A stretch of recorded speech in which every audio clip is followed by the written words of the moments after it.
Hello, ladies and gentlemen. My name is Ali Faiza. A few months ago, I decided to share my knowledge about financial literacy. But before we get into financial literacy, I want to talk about some of the top economic principles that are going to usher us into financial literacy. And if you've not watched the first one, go look at the other previous video. But if you did, we can go on to the second one. The second economic principle that has made sense to me is that rational people think at a margin. Reasonable people think at a margin, or that sensible people think at a margin.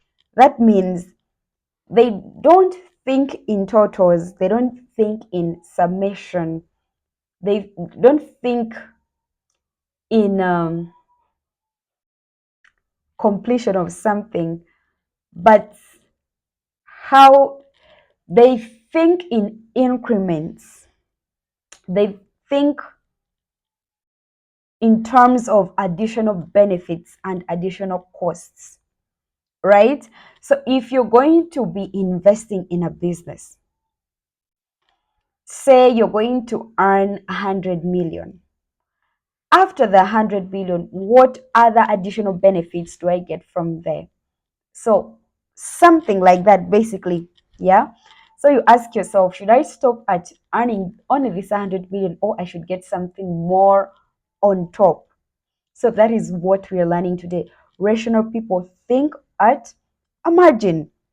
So, for example, so you're having a delicious meal, a sumptuous plate of food, and then they are giving you more offers. You know how you go to a place where there is like a bouquet, yeah, a bouquet of food, and then they're like, come for more food, but you've already eaten a full plate and you're full. So, as a rational person, you ask yourself, should I add more food?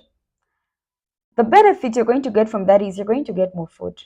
I mean, you're going to get more satisfaction out of that, right?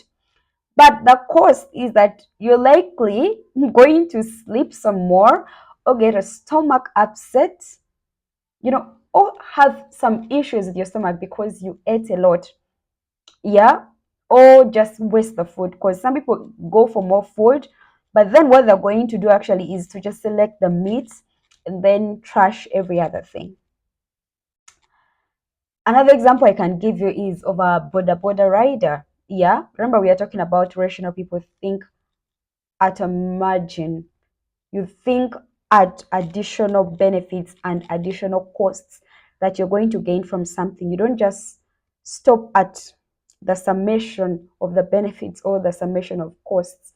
You go to the additional, that's what we call marginal costs and benefits.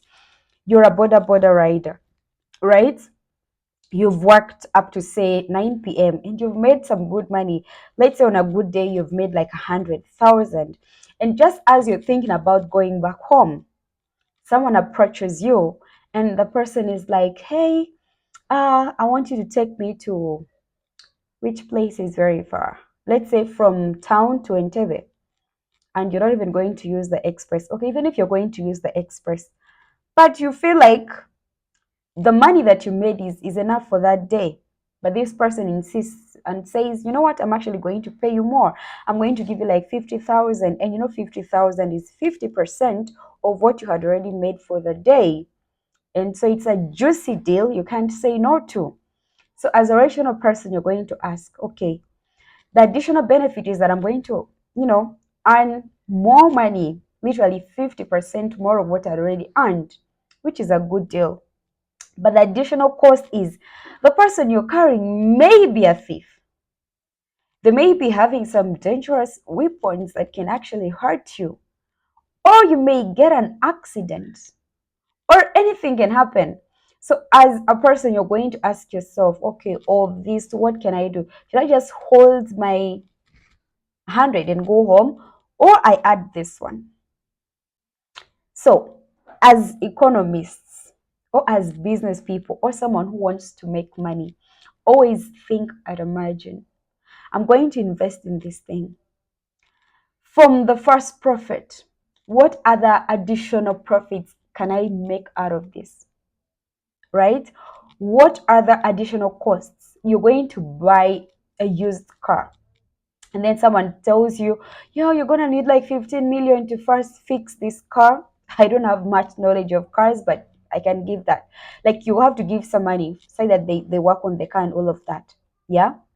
But there are more additional costs that you're going to get after fixing the car. Every time you're in the garage, every time the car is failing, yet you would have gone for the option of buying a brand new car that would cost you less, both in maintenance and purchase. But this one, the benefit is that you're buying it cheaply, but now the additional costs that come with buying an already used car is more than you purchasing a new one. So pause and think, what additional benefits and costs am I going to get from this? If these made sense to you, comment and let me know what you think in the comment section. See you for the next one. Don't forget to like this video and share with your friends and family. I remain Ali Faiza. God bless you.